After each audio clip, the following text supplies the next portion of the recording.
A'udzu billahi minasyaitonir rajim. Wa idza qila lahum la tufsidu fil ardi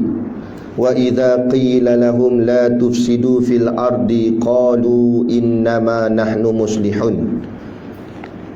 Shadaqallahul azim, yang bermaksud wa idza qila lahum, dan apabila dikatakan kepada mereka, la tufsidu fil ardi, janganlah kamu membuat bencana dan kerosakan di muka bumi.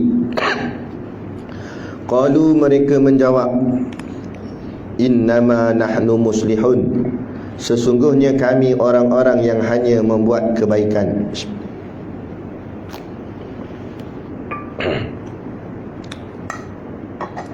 Suratul Baqarah, lembu betina, surah yang kedua, pada ayat yang ke-11 daripada 286 ayat pada juzuk yang pertama. Asyhadu an la ilaha illallah wahdahu la syarikalah.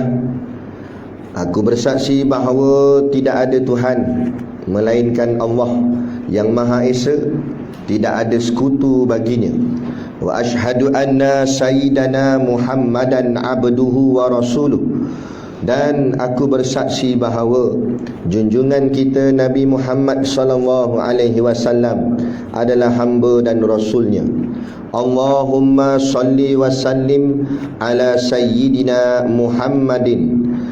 Selawat dan salam semoga tercurah kepada junjungan kita Nabi Muhammad sallallahu alaihi wasallam wa ala alihi wa ashabihi wa tabi'ina bi ihsanin wa ala alihi wa ashabihi wa tabi'ina lahum bi ihsanin ila yaumiddin. Keluarganya, para sahabatnya, dan orang-orang yang mengikuti mereka dalam kebaikan hingga hari kiamat. Qalu subhanaka la ilma lana illa ma 'allamtana innaka antal alimul hakim. Qalu, malaikat itu menjawab, subhanaka, maha suci engkau ya Allah, la ilma lana, kami tidak mempunyai pengetahuan, illa ma 'allamtana, selain dari apa yang engkau ajarkan kepada kami, innaka antal alimul hakim, sesungguhnya engkau jualah yang maha mengetahui lagi maha bijaksana. Suratul Baqarah, lembu betina, surah yang kedua, pada ayat yang ke-32 daripada 286 ayat pada juzuk yang pertama. Amma ba'd. Alhamdulillah, kita sama-sama panjatkan syukur kehadiratillah subhanahu wa ta'ala yang dengan limpah dan kurnianya diizin oleh Allah subhanahu wa ta'ala kepada kita pada malam ini untuk sama-sama kita menyambung semula kuliah pengajian kitab kita, iaitulah kitab Risalatut Tauhid, yang moga-moga dengan pengajian ini akan menambahkan lagi keyakinan dan keimanan kita kepada Allah subhanahu wa ta'ala. Maka dengan yakin dan iman itulah Allah menempatkan kita di tempat yang dimuliakannya, iaitu akan syurganya, insya-Allah, amin ya rabbal alamin. Yang saya hormati pengerusi surau dan seluruh saf kepimpinannya, para imam, para bilal, tok-tok siap yang tak dapat kita nak sebutkan namanya satu persatu, yang amat-amat disanjungi para asatizah, alim-alim ulama, tuan-tuan guru, ustaz ataupun ustazah yang hadir pada malam ini, mohonlah ditegur kepada hamba yang fakir dalam bidang ilmu ini, sekiranya apa yang disampaikan dan dikongsikan ada salah dan silapnya. Yang kita kasihi ayah-ayah, ibu-ibu, pemuda-pemudi, muslimin dan muslimat yang dirahmati Allah sekalian. Dalam satu hadis Nabi yang berbunyi, An Abi Musa radhiyallahu anhu qala, qalu ya Rasulullah,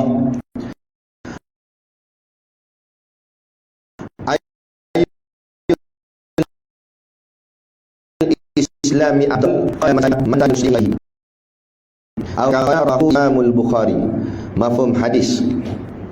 An Abi Musa radhiyallahu anhu qala, dari Abu Musa radhiyallahu anhu berkata, qalu ya Rasulullah, wahai Rasulullah, ayul islami afdal, Islam manakah yang paling utama?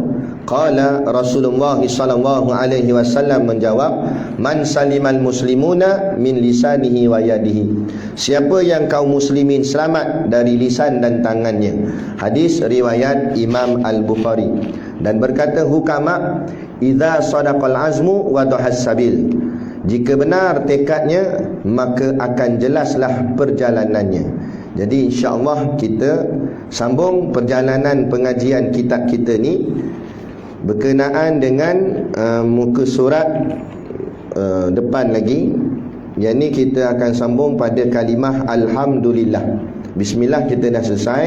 Sekarang kita nak masuk Alhamdulillah. Qala al-muallifu rahimahullahu ta'ala wa nafa'ana wa iyyakum bi ulumihi fid daraini amin ya rabbal alamin. Kata pengarang kitab, Bismillahirrahmanirrahim. Alhamdulillahilladzi tafarda bil wahdaniyah wa tunazzahu an musyabahatil hawadith fi nu'utihil azaliyah. Wassalatu wassalamu ala sayyidil muwahhidin wa safwatin rabbal alamin sayyidina Muhammadin wa alihi wa sahbihi ajmain. Baik, kita dah selesai mensyarahkan kalimah basmalah, yakni Bismillahirrahmanirrahim. Jadi pada malam ini insya-Allah kita sambung kalimah seterusnya dalam kitab kita, iaitulah Alhamdulillah. Baik, Alhamdu bermaksud puji ataupun pujian. Dari segi bahasa, ia bermaksud memuji dengan lidah, dengan penuh kerelaan hati terhadap suatu perkara yang baik. Alhamdu tu maknanya dari segi bahasa, iaitu kita memuji dengan lidah, maknanya dengan lisan, dengan kita mengatakan pujian, iaitu dengan kerelaan hati, maknanya dia sendiri nak puji, bukan dipaksa. Kalau dipaksa tak masuk dalam kategori pujian dalam Alhamdu tu. Dan kemudian pujian pula mesti jatuh atas terhadap suatu perkara yang baik. Adapun perkara yang baik haram dipuji. Bandai hang curi motor lah, puji gitu haram. Sebab apa? Sebab mencuri motor tu satu perkara yang haram. Memuji yang haram, hukumnya haram. Kerana bukan tempat dia, tak layak untuk dipuji. Tak boleh puji. Orang buat jahat kita puji, bodoh lah. Dah tahu dah dia tu jenis makan rasuah, jenis songlap duit rakyat, puji pula pemimpin macam tu. Tu kata bodoh kan. Kata dia bagus kok mana ambil duit orang kan. Merompak ni dipanggil perompak kola putih. Rompak bank kita marah sangat, penjenayah. Hari habis masuk berita sensor muka kan. Orang kata tu jahat dah. Dia rompak bank, satu bank dia je rompak. Kalau ada kuasa bank negara dia boleh rompak. Daripada bank lagi kan, masuk ke mudah-mudah dia masuk ke dia. Yang tu tak ada pula nak sensor muka. Ada. Ni kata ni sebenarnya yang lebih jahat lagi. Tu P. Ramlee ni bijak. Tengok cerita P. Ramlee. Dia buat yang penyamun nak masuk dalam gua tu, Nyat Nyinsong Mata Kaji tu kan, beratur depan pintu gua tu. Dia tengok geng-geng penyamun tu, dia pakaian dia macam mana. Cuba cek balik cerita tu. Geng penyamun tu, dia ada yang pakai baju doktor, ada pakai baju hakim, ada pakai baju polis, ada pakai baju macam-macam pakaian. Mula-mula kita pun tak nampak benda ni.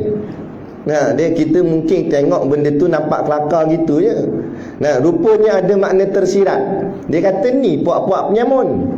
Jadi doktor menyamun, jadi polis menyamun, jadi hakim menyamun. Nyamun macam mana? Membohong orang, nipu. Tipu sana, tipu sini, ambil duit orang. Jual ubat mahal-mahal jadi doktor, bohong. Tipu orang. Jadi hakim, ambil rasuah. Yang salah jadi betul, yang betul jadi salah. Tu penyamun lah tu. Baik. Jadi nak memuji atas perkara yang baik tak boleh, hukumnya haram. Contoh yang betul iaitu memuji akhlak seseorang yang bersopan santun dan dermawan. Itu contoh yang betul lah, puji atas kebaikan dia. Itu dari segi makna bahasa. Adapun dari segi istilah pula, ia bermaksud memuji dengan lidah. Ini dari sudut syarak. Yang ni menepati syarak. Tadi tu dari sudut terjemah bahasa je. Alhamdulillah tu macam mana makna dari segi bahasa.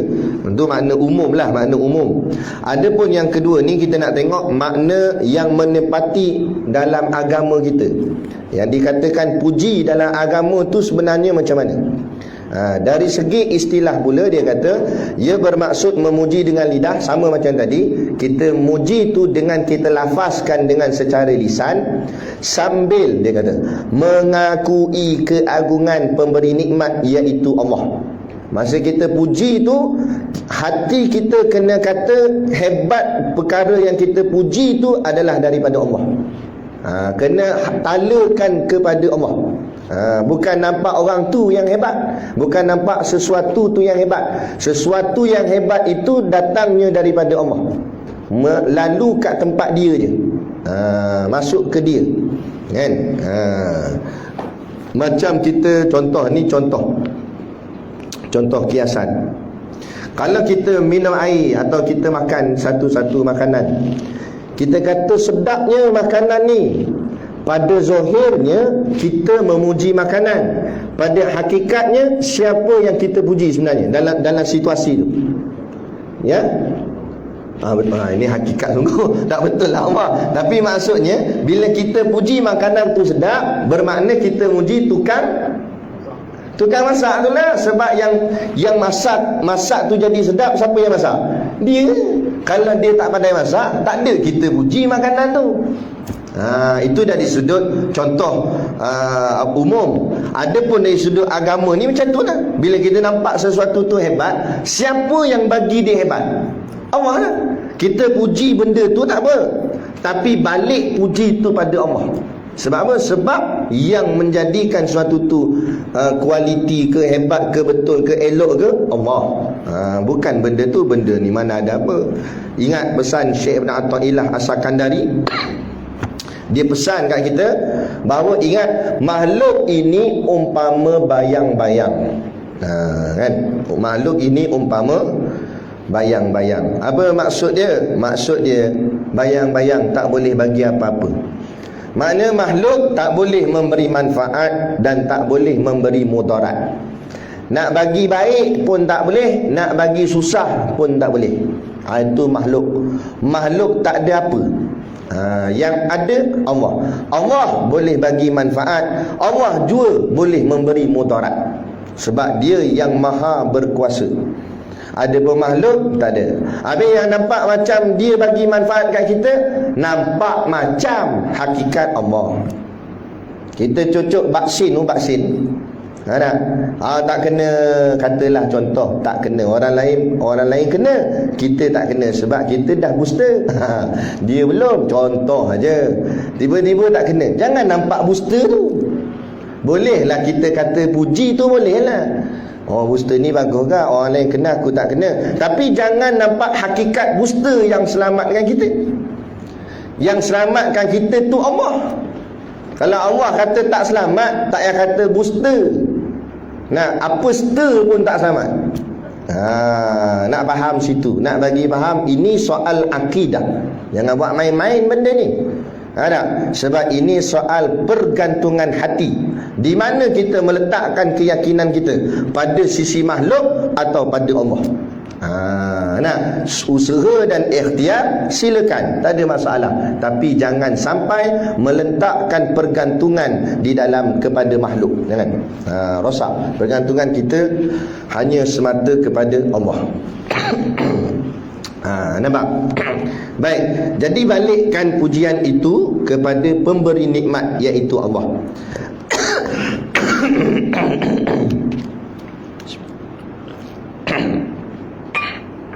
Atas nikmat yang memuji atas nikmat yang diberikan kepada orang yang memuji atau orang lain. Contohnya, kita memuji nikmat kejayaan yang diberikan Allah kepada anaknya dalam peperiksaan. Anak dia lulus peperiksaan, lulus cemerlang. Kita puji, bagus anak aku, pandai dia. Kita cakap zahir mulut je cakap gitu. Hakikat yang memberi pandai bukan pasal anak kita rajin baca buku ke apa, tidak. Tapi yang memberi lulus, memberi pandai, boleh lepas exam tu Allah. Pandang situ. Bila nampak Allah, pertama sekali akan kita sebut apa? Bila kita nampak result tu, kita akan sebut apa keluar dekat mulut kita? Alhamdulillah. Itu menunjukkan hati kita nampak Allah dulu.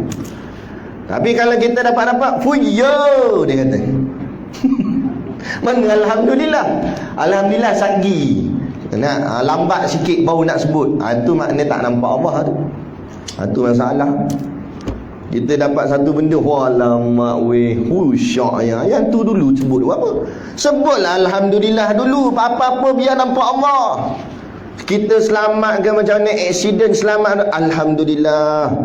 Nak dapat apa-apa ni, Alhamdulillah. Dapat rezeki, Alhamdulillah. Lepas tu nak terima kasih kat orang ke, terima kasih siapa ke, silakan. Tapi Allah menjadi keutamaan di dalam hati kita. Tu betul. Ni fuyu. Lagi masuk dalam kubur, malaikat tanya, "Man rabbuka?" Siapa Tuhan kamu? Fuyo dia. Nampak? Dengar awak pasal lempang dek malaikat ni, kata fuyo apa fuyo.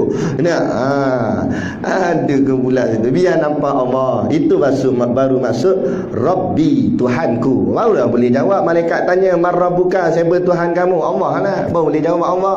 Allahu Rabbi. Sebab dalam hati sikit-sikit Allah. Gitu. Baik. Jadi bermaksudnya pujian itu iaitu kita memuji Allah kerana keindahan sifat-sifatnya, sama ada sifat zatiah ataupun selainnya. Maksudnya kita memuji nampak kebaikan tu, kita puji Alhamdulillah kerana kebaikan ataupun keindahan itu datang daripada sifat-sifat kesempurnaan Allah. Allah lah yang mengelokkan setiap sesuatu. Allah lah yang mencantikkan setiap sesuatu. Maka semuanya Allah. Allah yang paling sempurna, paling elok, paling terbaik. Sebab tu jadi pada para sahabat, walaupun sudah orang cakap apa, dijanjikan syurga, belum lagi menjadi kepuasan mutlak. Memanglah sonok dapat masuk syurga, tapi belum lagi betul-betul puas, belum betul-betul kepuasan tu belum mutlak lagi. Kenapa? Kerana nak mendapat melihat Allah Ta'ala. Kita fikir beginilah, kita biasa dengar syurga ni hebat, syurga ni cantik, syurga ni indah, syurga ni nak minta apa saja pun dapat. Kalau syurga tu terlampau hebat, bayangkan yang mencipta syurga.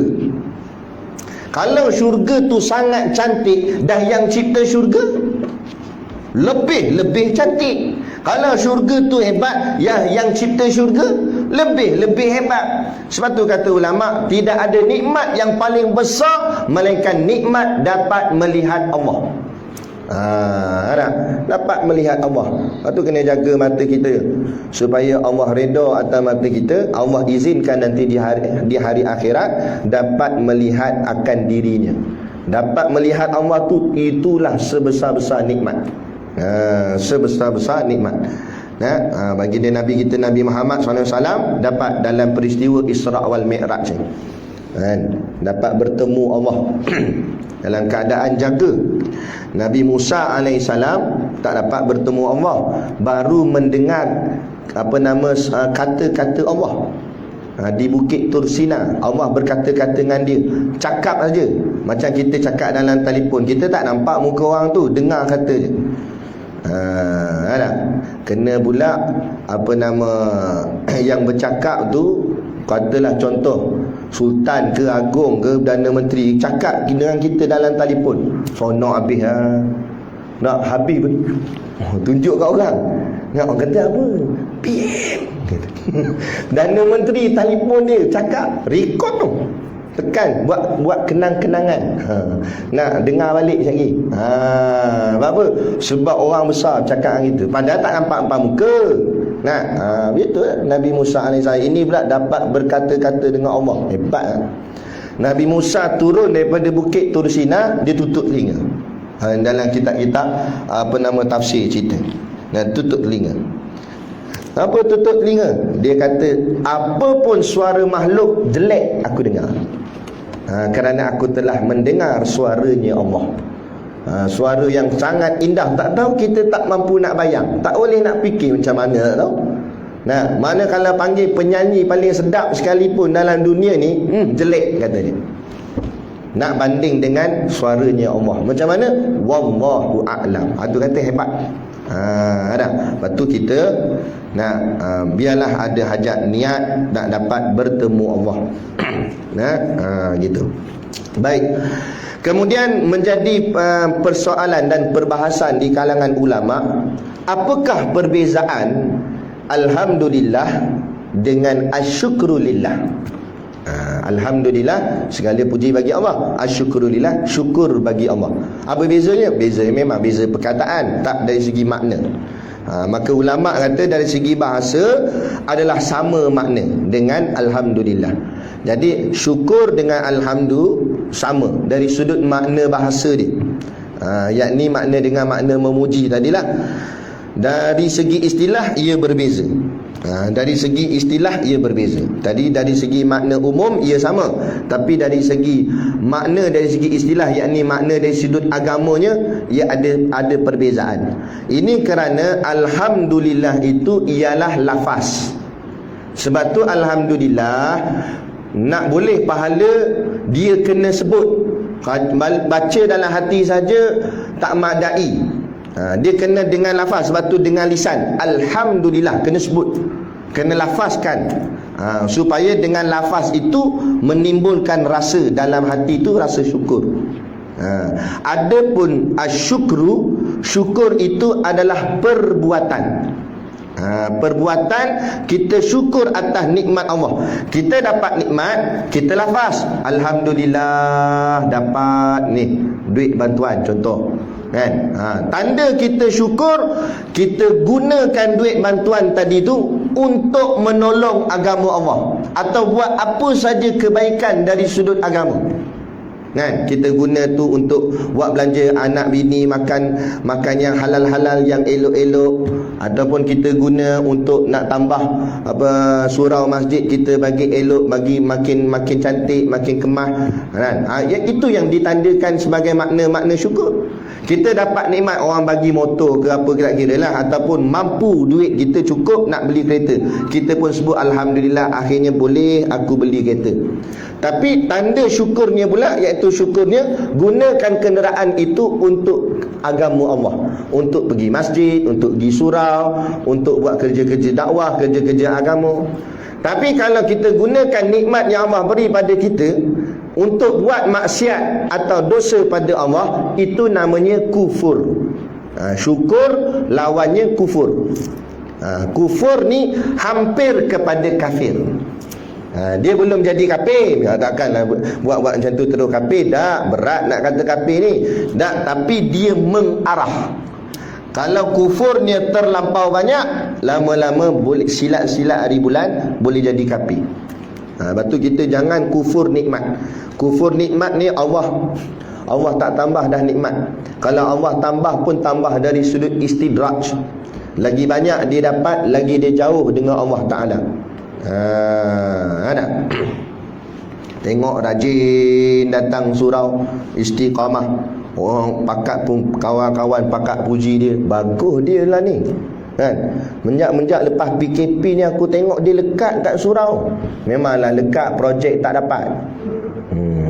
Duduk elok, kan? Semayang jemaah, semayang, kuliah ada, bagus kan? Tiba-tiba bulan seterusnya tak nampak batang hidung. Gimana dia? Sakit kot. Pakar AJK kata kita pergi ziarah tengok. Belilah buah-buah apa patut kena pergi ziarah, takut kawan kita, sahabat kita ni sakit ke apa. Gigi ziarah tengok sakit benda, tengah lap kayu golf. Dia tonyo kayu golf. Sakit benda. Awak lama tak nampak datang surau. Kami ingat sakit tu kami datang ziarah. Dak sakit, alhamdulillah sihat, dia kata. Tak, aku bukan apa, lani sibuk. Job tindih-tindih ni, projek macam-macam ni aku dapat daripada YB tu lah, Datuk ni lah, nimbun projek tu kan, tak ada tu. Aku rasa mungkin berkat aku duduk surau dulu kot. Berkat dari situ tu yang nikmat aku bertambah. Betul duduk surau tu berkat, tapi sampai lepas tu tak datang surau tu dah tak ada berkat dah tu. Kita jangan salah faham. Kenapa?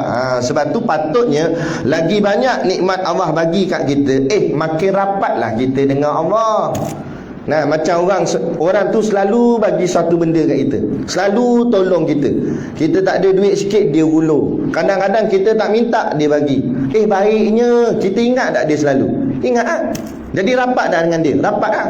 Sampai orang kata macam adik-beradik dah, memang susah senang dia tolong aku. Kita rapat dengan dia.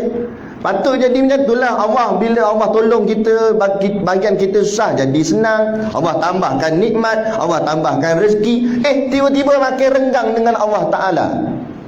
Itu bukan nikmat, itu bala sebenarnya. Itu yang disebut sebagai istidraj. Yang ni yang kita takut. Sebab kita takut kita salah faham. Kita ingat ini nikmat Allah bagi kat kita, sampai kita sedar rupanya ianya bala. Jadi macam mana nak ukur itu nikmat ke tidak nikmat? Nak tahu ia nikmat sebenar ke tidak, tengok lagi kita dapat, lagi kita dekat dengan Allah, itulah nikmat yang sebenar. Maka jaga nikmat ni baik-baik.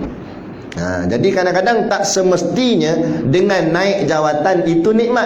Kadang-kadang tak naik jawatan tu nikmat. Apa? Dengan sebab kita tak naik jawatan, kita tak sibuk, kita dan surau masjid, tu nikmat sebenar. Nabi kita tak nak yang tu. Awak lah, aku kerja lama dah sini, tak naik-naik pun jawatan. Jangan pandang yang itu, jangan pandang dunia, pandang akhiratnya. Bila kita elok dengan akhirat kita, walaupun memang kita tak kaya mana, tak mewah mana, tapi hidup kita tenang tak tenang? Tanyalah kawan-kawan yang istiqamah duduk masjid surau, jaga solat jemaah, kuliah dia hadir, hati dia pasti tenang. Walaupun mungkin gaji tak banyak, kerja tak hebat mana, tapi tenang hidup dia. Ada orang gaji tinggi, jawatan tinggi, hidup tak pernah tenang, serabut kepala saja. Mulut tu asyik macam tu, betul tak? Ada tak? Masuk kereta, aduh tak tenang. Apa? Sebab kalut dengan dunia. Yang memberi ketenangan siapa dia? Allah. Allah yang memberikan ketenangan. Ketenangan tak boleh dibeli. Pergi Tesco, pusing sana pusing sini, munda mandi, jap pergi bahagian beras, jap pergi bahagian daging, lepas tu bahagian pakaian, bahagian sabun basuh baju lah apa semua. Gad tu pun perasan. Bang, minta maaf nak tanya, saya tengok abang ke hulu ke hilir. Abang cari apa? Saya cari ketenangan. Kat mana? Rak nombor apa? Pak Gad tu tengok atas bawah. Abang ni mabuk ketum ke bang?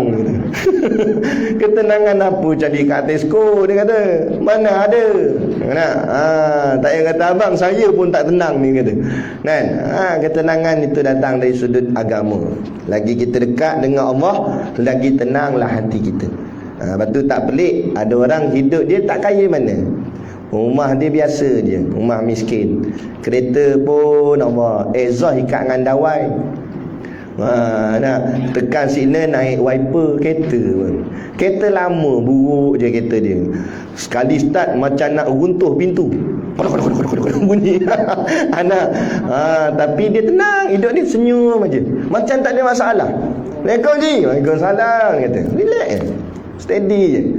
Kita naik kereta mahal, turun-turun kereta ni jadi alif dahi kita ni, berkerut. Sampai jadi alif kat sini.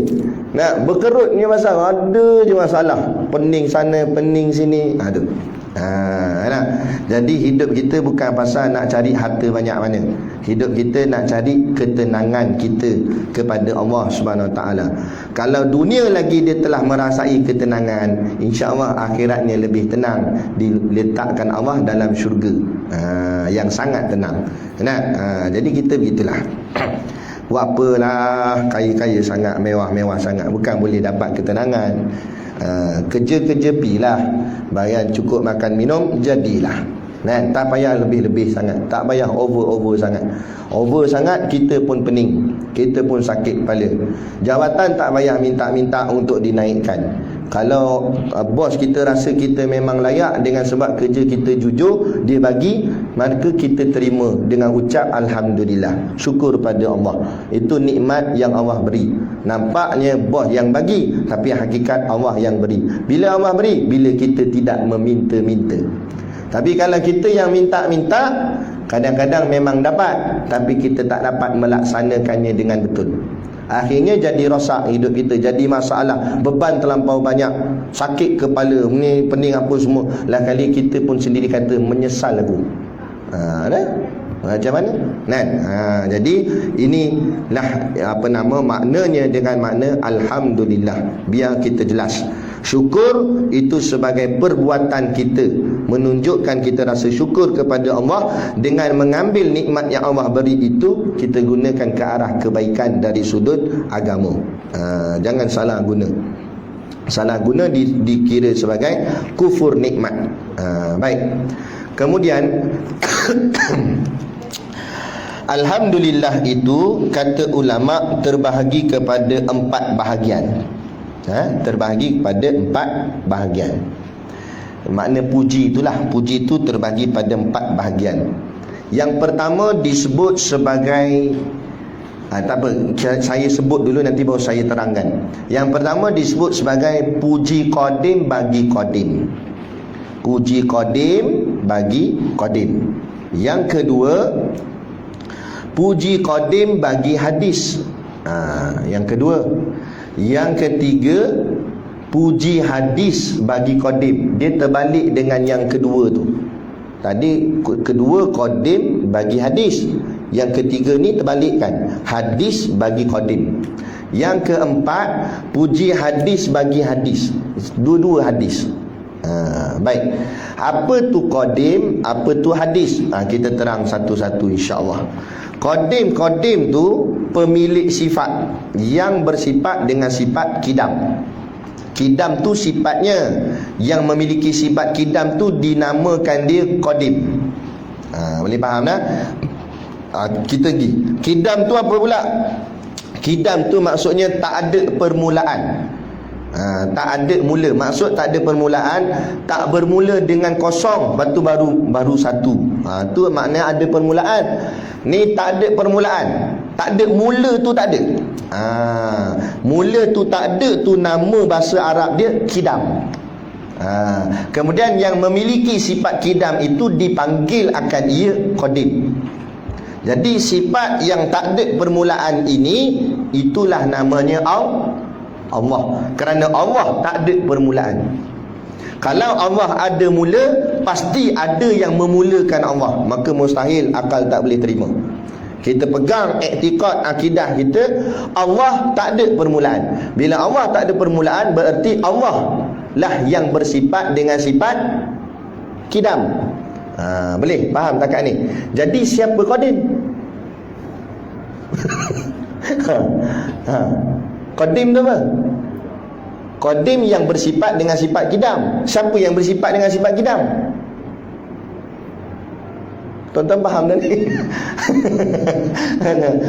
Kalau nak cepat faham, dia kena beli roti kat luar tu. Apa nama? Saya ulang sikit. Sifat tu namanya kidam, bahasa Arabnya. Makna bahasa Melayunya tak ada permulaan. Tak ada permulaan. Siapa yang tak ada permulaan ni? Allah lah. Kerana Allah tak ada permulaan. Kita tak boleh kata Allah ada mula. Kalau Allah, kita kata Allah tu ada mula, pasti ada yang memulakan Allah. Kalau ada yang memulakan Allah, maka Allah bukan Tuhan lah macam tu. Sebab dia pun ada suatu lain yang ciptakan dia. Dan Allah tak ada permulaan, tapi Allah lah yang memulakan setiap sesuatu. Kita semua ni ada permulaan. Asal kita tak ada, kemudian baru ada. Siapa yang adakan kita? Allah. Jadi Allah tu tak ada permulaan. Maka tak ada permulaan itulah namanya kidam. Jadi Allah bersifat dengan sifat kidam. Kemudian qadim tu ialah nama yang bersifat dengan sifat kidam. Jadi qadim tu siapa? Takut nak jawab ni. Qadim tu Allah lah. Jadi qadim tu Allah. Qadim tu yang bersifat dengan sifat kidam. Allah lah yang bersifat dengan sifat kidam. Jadi Allah itu qadim, qadim itu Allah. Boleh jelas? Kita belajar ni biar sampai faham. Apa saya datang jauh-jauh daripada Perak sampai sini sekadar nak ngisi masa lapang, nak tunggu sampai isyak. Apa baik saya semayang sana. Kita datang ni biar kita ambil ilmu tu betul-betul, biar faham jelas kan. Biar faham elok. Motor kereta kita kat luar tu harga ribu-ribu, tapi tak boleh bawa kita ke syurga. Kitab kita ni nipis je, harga mungkin 2, 3, 4 ringgit je, tapi insya-Allah boleh bimbing kita sampai syurga Allah. Jadi kena faham elok lah. Baik. Jadi kidam tu ada sifat bagi qadim. Qadim itu Allah. Jadi kita pergi yang nombor 1 tadi. Dia kata puji qadim bagi qadim. Maknanya Allah puji Allah. Dalam arti kata lain, Allah memuji dirinya sendiri. Banyak sangat contoh. Kalau nak tunjuk, tak payah ambil jauh-jauh, suratul Fatihah sudah. Dan ayat pertama, ayat kedua, Alhamdulillahirabbil alamin. Apa maksud dia? Segala puji tertentu bagi Allah, Tuhan yang memelihara dan mentadbirkan sekalian alam. Soalan saya, siapa yang kata ayat ni? Siapa yang cakap ayat ni? Allah lah yang kata. Memang tu imam yang baca, tapi yang firman tu siapa dia? Allah lah yang berfirman, Allah yang kata. Seolah-olah maksud ayat tu, segala puji tertentu bagi aku, Tuhan yang memelihara dan mentadbirkan sekalian alam. Makna ayat tu Allah memuji dirinya sendiri. Itu maksud puji qadim bagi qadim. Allah memuji Allah, Allah memuji dirinya sendiri. Selesai. Yang kedua, dia kata situ puji qadim bagi hadis. Apa tu hadis? Hadis pula kita nak tengok. Hadis ni pemilik sifat bagi sifat yang bernamanya hudus. Sifat tu hudus, pemilik sifat hudus tu dipanggil hadis. Hudus tu pula apa dia? Dia kata payah malam ni, dia kata. Memanglah ilmu agama. Itu pertama sekali, sebelum saya hurai panjang ni, kita nak bagi faham. Inilah yang kita tak setuju bila orang memperlekeh-lekehkan ilmu agama. Kalau mu rasa ilmu agama tu lekeh, mu jawablah, tengok bab qadim hadis pun mu pening kepala dah. Lepas tu mu kata lekeh. Ilmu agama lebih hebat daripada segala ilmu, baik sains, matematik, bahasa Inggeris ke, bubuhlah subjek apa pun ni. Sebab ilmu lain tak sesusahnya ilmu agama. Ilmu agama susah. Tak payah kata nak faham ayat Quran, nak hafal ayat Quran pun susah. Itu baru hafal, belum faham. Hafal saja susah, nak faham lagi susah. Lepas tu jangan kita perendah, jangan kita pelekeh kan. Ni banyak orang kata ngaji pondok nak makan apa, dia kata lepa je girang. Nak buat lekeh orang ngaji agama kan. Jangan pandang rendah gitu. Ulama-ulama kita hebat. Nak lebih hebat daripada profesor, doktor. Kena pandang begitu. Ini sikit-sikit pandang tu doktor, profesor. Dah Imam Syafi'i, Imam Bukhari, boleh kita Imam Bukhari 300,000 hadis dalam kepala. 300,000 hadis. Kita satu hadis terkian-kian. Apa nama apa dia tak ingat situ kan. Baik, jadi hadis ni pemilik bagi sifat hudus. Hudus tu apa dia? Hudus tu maknanya baharu. Baharu tu pula apa dia? Baharu tu artinya berubah-ubah. Berubah-ubah ni sifat siapa? Sifatnya makhluk kita ya. Kita berubah-ubah. Sebab tu kadang-kadang elok, kadang-kadang tak elok. Kadang-kadang datang awal, kadang-kadang lambat. Berubah-ubah, mana tetap siang dan malam. Tengok alam, semua makhluk berubah-ubah. Daripada siang berubah malam, lepas tu berubah siang balik. Kita berubah agak. Daripada muda pergi ke tua, lepas tua pergi muda balik. Dah masuk dalam tu kena simpan. Lepas tu berubah pula, naik pula, bangkit balik ke hari kiamat. Sentiasa berubah-ubah. Sentiasa berubah-ubah. Yang tak berubah ni Allah. Kenapa Allah tak berubah? Kerana tak ada siapa yang boleh mengubah Allah. Kita berubah kerana kita diubahkan. Siapa ubah kita? Allah. Lepas tu kita kena amal doa ni. Allahumma ya musarrifal qulub. Allah, wahai Allah, engkau yang membolak-balikkan hati kami. Hati kita berbolak-balik, kejap macam ni, kejap macam ni, kejap elok, kejap tak elok, kejap baik, kejap tak baik. Allahumma ya musarrifal qulub, wahai Allah yang membolak-balikkan hati. Sabbit qulubana ala ta'atik, maka tetapkanlah hati kami dalam ketaatan kepadamu. Kerana kami takut. Kami takut hati kami ni kejap elok, kejap tak elok. Maka ya Allah, tolong ya Allah, tetapkan hati kami biar sentiasa taat kepadamu. Dalam arti kata lain, kalau kita terkona, cepat-cepat Allah betulkan balik. Kita tersasar, Allah masukkan balik pada landasan dia. Itu yang kita baca dalam Fatihah. Ihdinas siratal mustaqim, tunjukilah kami jalan yang lurus. Mana kalau kami silap, tunjukkan balik ya Allah mana jalan yang betul. Minta pada Allah. Amalkan doa ni pada sujud sembahyang yang akhir. Ingatlah, kalau boleh ingat yang Arab lagi bagus. Allahumma ya musarrifal qulub, tsabbit qulubana ala ta'atik. Kita sebelum sujud akhir tu, sebelum nak naik tahiyat akhir, kita baca doa tu. Tapi kalau tak ingat yang Arab, takut terkial-kial. Musarrifal, sorry, apa benda dah. Dia tak ingat pula dah. Lama pula sujud tu. Kawan kata, panjang dia doa ni. Bukan panjang, dia tengah cari, tak jumpa ayat tu. Takut dia tanya orang sebelah pula lagi kan. Jadi kalau tak boleh nak ingat yang Arab, tak apa. Islam bukan agama yang ketat. Tak boleh cakap Arab, cakap Melayu, tak apa. Lepas tu kita ingat terjemah dia tu. Ya Allah, engkaulah yang membolak-balikkan hati, maka tetapkanlah hati kami ni, hati aku ni, untuk taat kepadamu. Tapi dengan syarat, dalam sembahyang tak boleh cakap bahasa Melayu. Habis nak cakap macam mana Ustaz? Ustaz suruh cakap tadi, cakap dalam hati.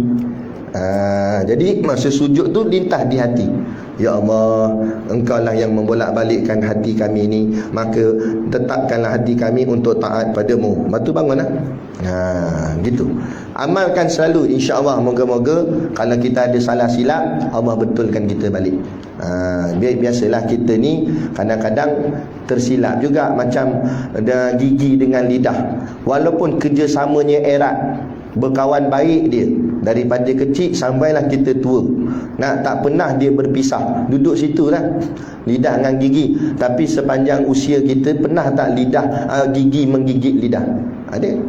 Itu maksudnya kadang-kadang dalam kita buat baik pun ada kita tersilap. Tapi yang kita nak, bila kita silap, Allah patahkan kita balik kepada jalan yang betul. Allah selamatkan kita. Tak naklah bila kita silap terus dengan silap tu sampai tak jumpa jalan pulang, jalan yang betul. Gitu. Baik. Jadi hadis hudus tu sifat berubah-ubah itulah sifatnya makhluk. Bila sebut makhluk, jangan pandang manusia je, semua selain daripada Allah. Kullu ma siwa Allah, setiap sesuatu selain daripada Allah, itulah semuanya yang dinamakan makhluk. Jadi makhluk ni sifatnya berubah-ubah. Berubah-ubah itulah dipanggil hudus dalam bahasa Arab.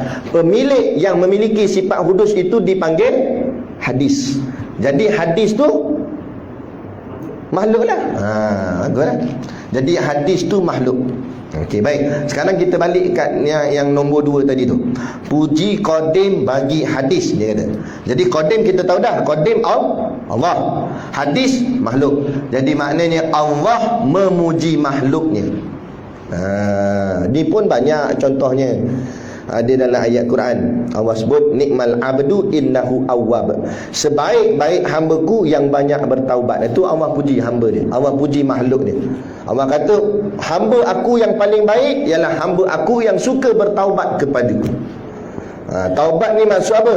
Perkataan taubah, nah, itu datang daripada perkataan taba yatubu taubatan. Buka kamus, apa makna taba? Taba artinya balik atau kembali. Betul Allah kata innallaha yuhibbut tawabin, sesungguhnya Aku sangat kasih pada orang yang bertaubat.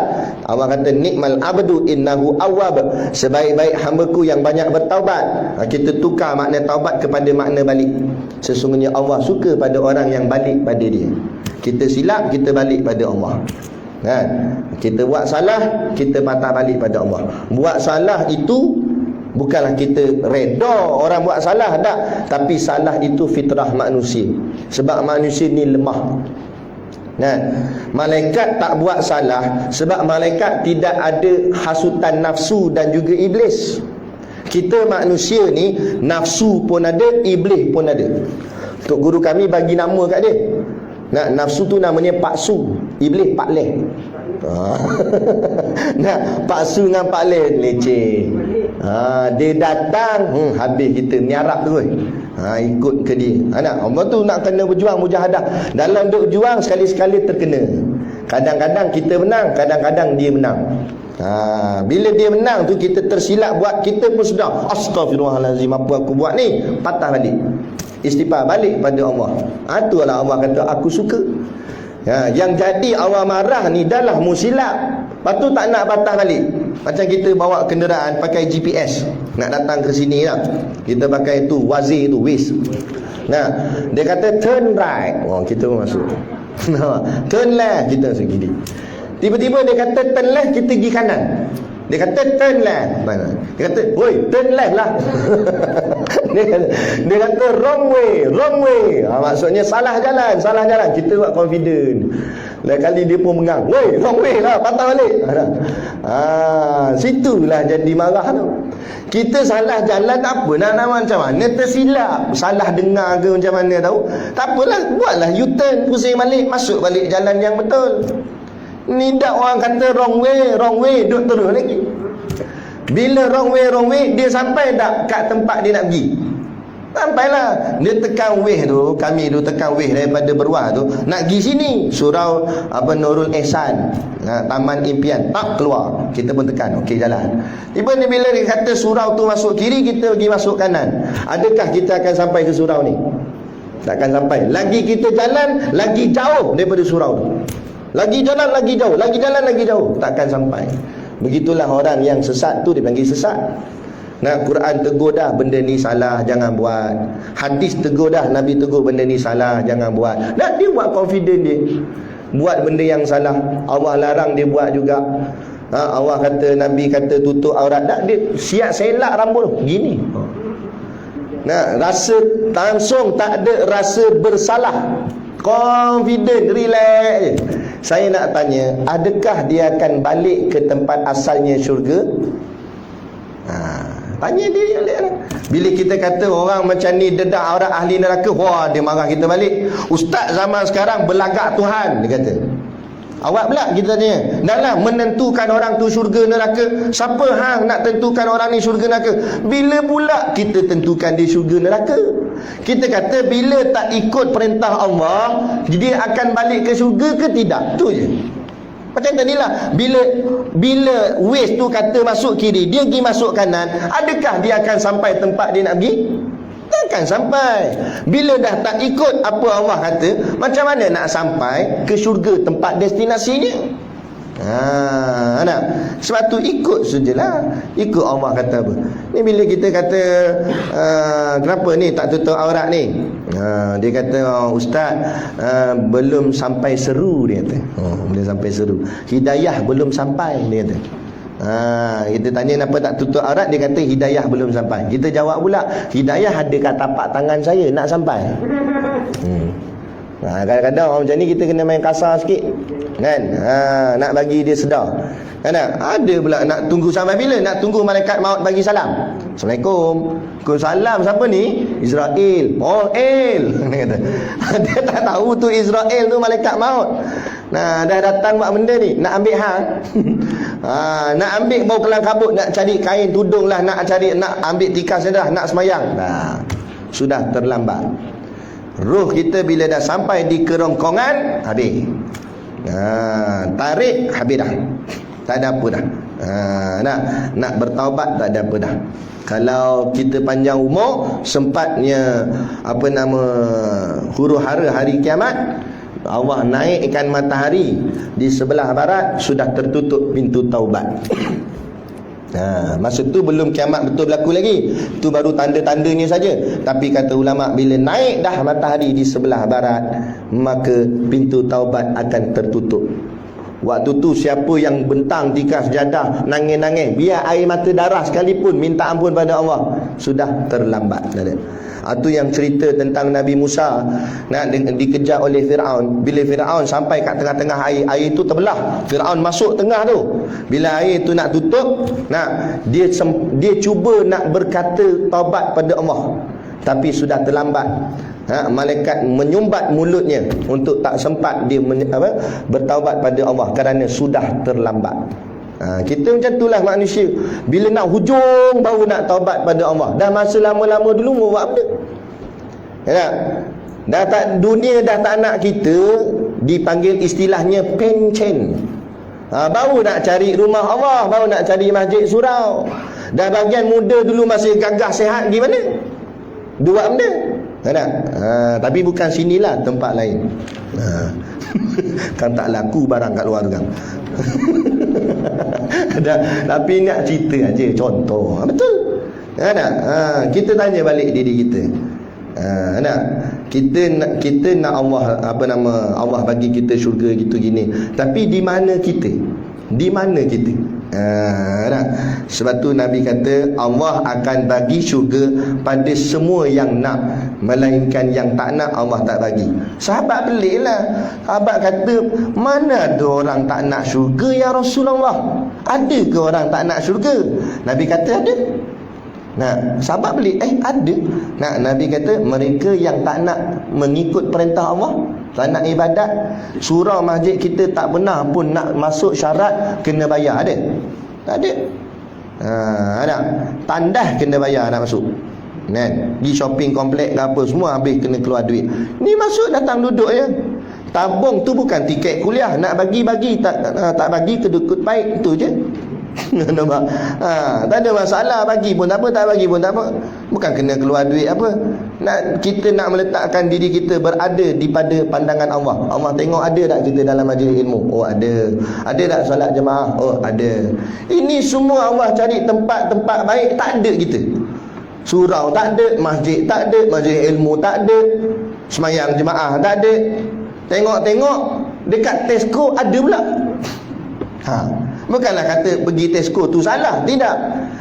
Tapi kalau tempat-tempat seperti itu kita boleh sampai, takkan tempat rahmat Allah nak turun tak boleh sampai. Gitu. Baik. Jadi Allah memuji makhluknya atas kebaikan-kebaikan makhluknya. Yang ketiga, puji hadis bagi qadim, terbalikkan. Jadi maknanya yang tiga ni, makhluk memuji Allah. Makhluk pula puji Allah.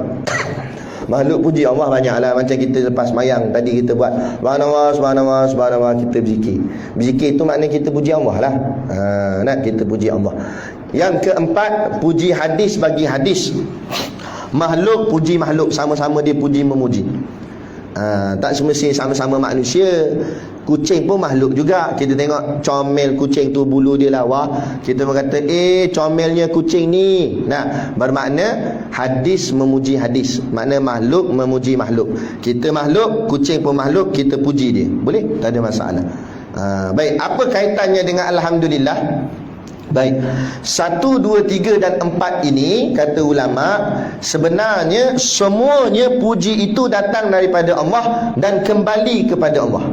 Itu dia punya prinsip. Prinsipnya, semua pujian adalah datangnya daripada Allah dan kembali kepada Allah. Okey, sekarang kita nilai balik prinsip ni dengan susunan 1 2 3 4 ni. Kita pergi yang pertama, kita pergi pertama balik. Pertama kata apa? Puji qadim bagi qadim. Allah, puji Allah. Yang ni terang, jelas dan nyata. Puji tu datang daripada Allah sendiri dan kembali kepada Allah. Selesai masalah. Tak ada masalah yang nombor 1 ni. Yang nombor 2, puji qadim bagi hadis. Allah puji makhluk. Yang ni macam bercanggah sedikit dengan prinsip yang kita sebut tadi. Nampak macam berlaku tanakut, yang ni pertembungan. Nampak saja tapi hakikat tidak. Sekarang ni Allah puji makhluk. Puji tu datang daripada Allah, terhentinya di makhluk sebab Allah memuji makhluk. Sedangkan prinsip kita sebut tadi, puji ni datang daripada Allah dan kembali pada Allah. Tapi tengok yang kedua ni seolah-olah macam tak kembali pada Allah. Sebab puji itu datang daripada Allah dan terhentinya di makhluk. Adakah begitu? Sebenarnya puji itu tetap kembali pada Allah. Kerana apa? Kerana Allah memuji makhluk tu hebat. Sebab tu Allah puji dia tadi. Allah kata, sebaik-baik hamba-Ku yang banyak bertaubat. Allah puji makhluk tu sebab dia bertaubat. Soalan saya, siapa yang menggerakkan hati makhluk tu untuk bertaubat kepada Allah? Allah lah. Wallahu khalaqakum wa ma ta'malun. Allah yang mencipta kamu, Allah juga yang mencipta perbuatan kamu. Jadi perbuatan kita yang baik, bangkit tahajud ke apa semua tu, kebaikan-kebaikan kita buat, sebenar hakikatnya Allah yang buat, bukan kita yang buat. Jadi bila Allah puji makhluk tu sebab dia buat baik, sebenarnya balik pada Allah balik. Umpamanya macam konon-konon kita ambil tanah liat ke apa, kita pergi buat labu sayung. Kita buat labu sayung, dah buat lawa-lawa, kita bakar sampai jadi keras, kita ambil color cat, kita warnakan, buat gambar bunga apa semua. Dah siap cantik elok, kita pun boh kat tengah, kita cekak pinggang. Kita kata ish lawanya siapa yang buat ni? Kita kata itu. Kawan kita pun datang, dia pun tanya, siapa buat? Aku.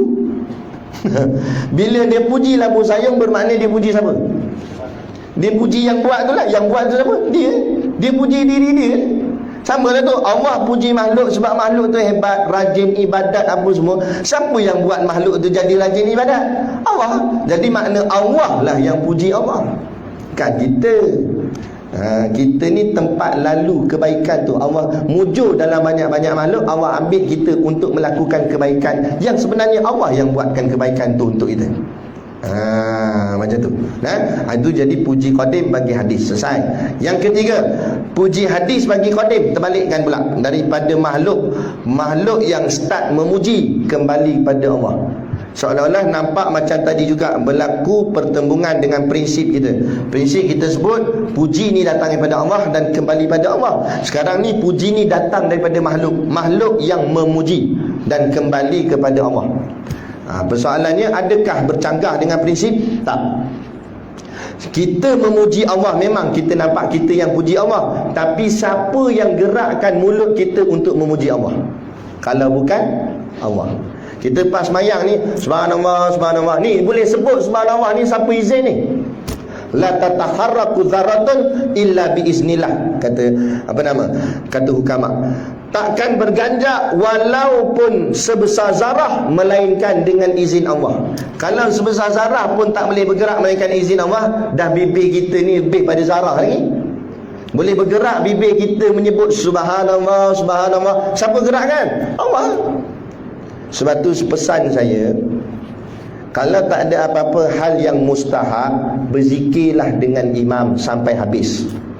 Jangan cepat-cepat bingkah nak bangun. Lainlah kalau ada hal mustahab, nak terkecing sangat, daripada tahiyat akhir lagi tadi dah menggigil gini, bagi-bagi salam larilah, takut cicicik ni kan. Tu tak apa. Ni tak ada apa-apa. Bukan kita nak ada kerja mana-mana pun, bukan ada kerja apa pun. Duduklah sah. Ini dah bangun-bangun tu lepak kat luar gitu. Bukan pasal kita malas, bukan pasal kita balok, tapi yang kita takut Allah tak izin mulut kita sebut nama dia. Lepas tu Allah buat hati kita cepat nak keluar daripada rumah Allah. Sebab apa Allah tak suka kita? Takut situ. Jadi jaga-jaga. Kita duduklah dengar, ikutlah majlis dengan imam, zikirlah sampai ke bahagian imam baca doa. Bukan lama sangat. Nah, moga-moga dengan latihan gitu mulut kita Allah izin untuk memuji dia. Ada itu puji, memuji Allah. Jadi hakikatnya Allah juga lah yang memulakan pujian dan kembali pada Allah. Kalau 1, 2 dan 3 kita faham, yang keempat lagilah kita faham. Kan? Betul tak? Kalau betul saya tak payah hurai lah. Dah kata betul. Dah faham. Nah, jadi yang keempat, hadis puji hadis, makhluk puji makhluk.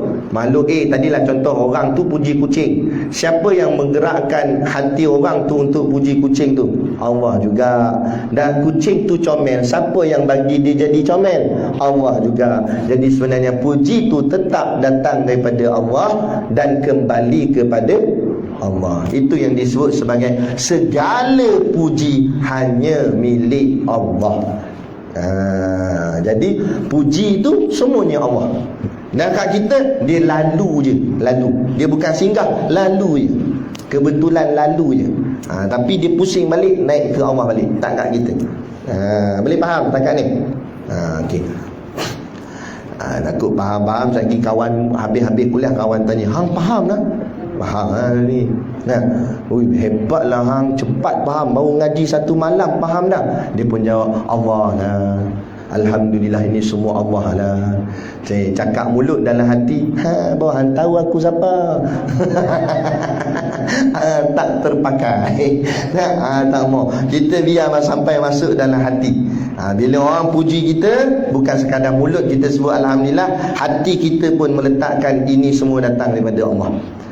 Balikkan. Tu tujuan saya hurai kalimah Alhamdulillah ni, supaya kita jangan nampak kalimah ni sekadar kalimah biasa, hanya sekadar sebutan. Tidak, dia mempunyai makna yang sangat tersirat dalam hati kita.